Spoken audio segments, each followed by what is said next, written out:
This is the iPhone 5S, a revolutionary smartphone that I think changed how we use smartphones today. And if it wasn't for this phone, I don't think we'd see a lot of features that would be present on today's smartphones. The iPhone 5S came out in late 2013, making this phone approximately 8 years old at the time of this recording. And today, we're going to be looking at this phone a little bit more in depth.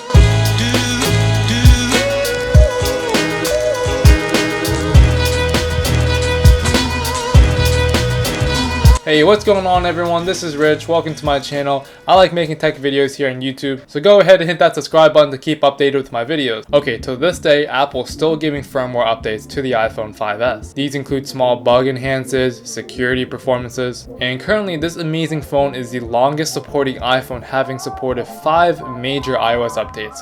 It came shipped with iOS 7 and made it all the way up to iOS 12. You know, that's really cool because essentially that means that there's still a small developer team at Apple trying to work on this iPhone 5S, which is really fascinating for me considering how this phone is already 8 years old already. Like, just think about that. How old were you in 2013? What were you doing at that age? Personally, I remember I was in middle school and I was saving up for my first phone and this was it.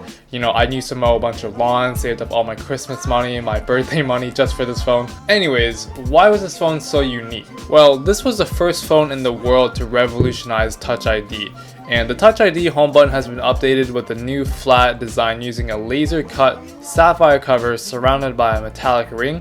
And at the time, there was a couple smartphones that experimented with it, but nothing came close to what the 5S had. I can still remember how people back then were skeptical about Touch ID. They were asking questions like, was it really secure? How is it going to work? Is it just another gimmick? And to our surprise, Apple proved them very wrong because it worked so seamlessly. Now at first, it wasn't the fastest. Yeah, the animation was a little bit slow, but the 5S was steps ahead in terms of making Touch ID a standard on future phones. You know, and it's everywhere now. You know, it's on the 6, the 6S, the 7, the 8, the SE, the Apple MacBook with the M1 chip. You know, Touch ID is everywhere now. And so I had to start somewhere, right? The iPhone 5S? Let's go. Now, if you ask me how the design of the iPhone 5S is, I'm gonna say that it's so beautiful. The design is ahead of its time and it's a beautiful piece of work. Now, obviously you notice the cracks and scratches on mine by now. That's because I used it a lot when I was younger. Regardless, it's still a beautiful phone. The back of the 5S is made of an all aluminum body with a glass cutout on the top and bottom. On the top is the 8 megapixel main shooter camera, and I personally don't mind the boxy design of the iPhone 5S. And I think it gives this phone more of a unique taste. This is one of the few Apple phones that can actually stand up by itself. And I know the recent release of the iPhone 12, Apple actually brought back the boxy design itself. So if you ask me, I'm pretty sure they took inspiration from the old iPhones. The volume rockers, ringer, and power buttons still click and work to this day. You can see the careful engineering with the plus and minus buttons on the volume rockers. That's something we don't see in new smartphones nowadays, and I really love that. The bottom of the phone has the lightning port and surprise, surprise, there's a headphone jack. What a phone. And all the corners were engineered very carefully, giving an elegant chamfered edge look, and I think Apple really went out with this phone. This is one nice looking phone if you ask me. The iPhone 5S has that 4-inch LCD Retina display at a resolution of 640 by 1136, all at a 326 ppi density. Yeah, sadly it's not HD, but hey, what can you expect out of a 2013 iPhone? I still think that even to the average human eye, it kind of looks HD. Even if you stare super close to the iPhone 5S, it's very hard to see which pixels is popping out. So I'm not having any trouble with that. Even if it's a pseudo HD, hey, it still looks great. But the iPhone 5S is a very small phone by today's standards, but I can probably reach all 4 corners of it without having any trouble, and that to me is very nice. Phones have gotten much bigger in the last couple years, and the standard size of them has drastically changed. So the iPhone 5S is still its humble size, and I'm not too worried about it. Moving right along, the iPhone 5S is powered by the Apple A7 chip, which was the first 64-bit CPU ever to be used on a smartphone.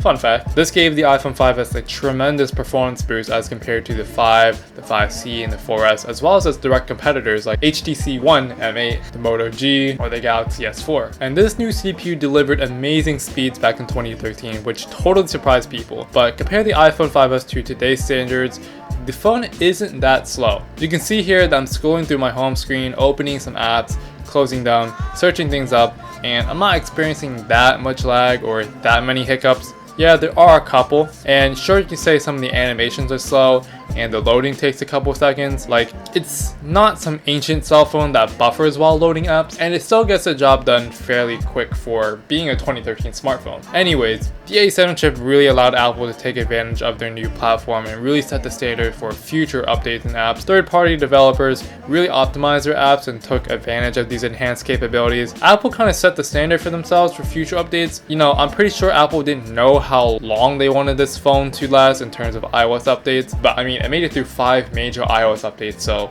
I guess that's saying something. That's really great. Speaking about iOS 12, yes, I'm on the very latest update from them. iOS 12 brought new features like screen time, do not disturb, notification upgrades, and overall, this experience is very enjoyable. The icons are spaced out nicely when opening and exiting out of these apps. I don't find that much lag, and the animations do take a while to perform, but like I said previously, iOS does run smooth on this. Additionally, the camera on the iPhone 5S is alright. This camera can shoot some good photos. It lacks low light situations, but if you're outside on a sunny day, the camera works well. The iPhone 5S kind of exposes a lot, I noticed. When you zoom into the photos, you start to see that some of the photos are very little wishy-washy. Ultimately, the 5S camera is good enough for today. The speed is alright. You can see that I'm scrolling through video, back to photo, and it takes some time to switch. The iPhone 5S can shoot in 1080p 30 frames per second, which is good, and many DSLR cameras back then also had that as a standard. But it's nothing to be too concerned about. I mean, people today on YouTube averagely watch, 1080p 30 frames per second videos, so it's not that deep. Lastly, the battery life on this phone is pretty bad. You can't check battery health on this phone. It was only made for the iPhone 6 and later. I'll tell you what, if I keep the screen on for more than an hour, it's already down to like 20%, I noticed. Yeah, this phone only gets around 50 minutes to maybe 1 hour and 20 minutes at a full charge. Also, this phone gets super hot after a while. Overall, my experience in using the iPhone 5S today wasn't all that bad. It's definitely an old phone by today's standards, but I'm still glad to see that Apple is still showing some love to this because they're giving more software updates and more bug fixes that, every now and then. They're not just going to leave the 5S users out for dead. The design has to be my favorite in terms of any phones that came out so far. The chamfered edges, the small details like the plus and minus signs on the volume rockers is so great. And that's what makes the iPhone 5S so very unique. Touch ID still works great, the display is good, size is small, battery, no, it's terrible. Anyways, that's it for today's video. Make sure to hit that like button if you enjoyed it, and hit that subscribe button too to stay updated with what I got for you. And if you made it this far, I want you to go down in the comment section and just say something about the iPhone 5S. And I don't know, just type in 5S rocks, and if you type that in, I'll give your comment a heart. So with all that being said, thank you so much for watching, and I'll see you in the next video.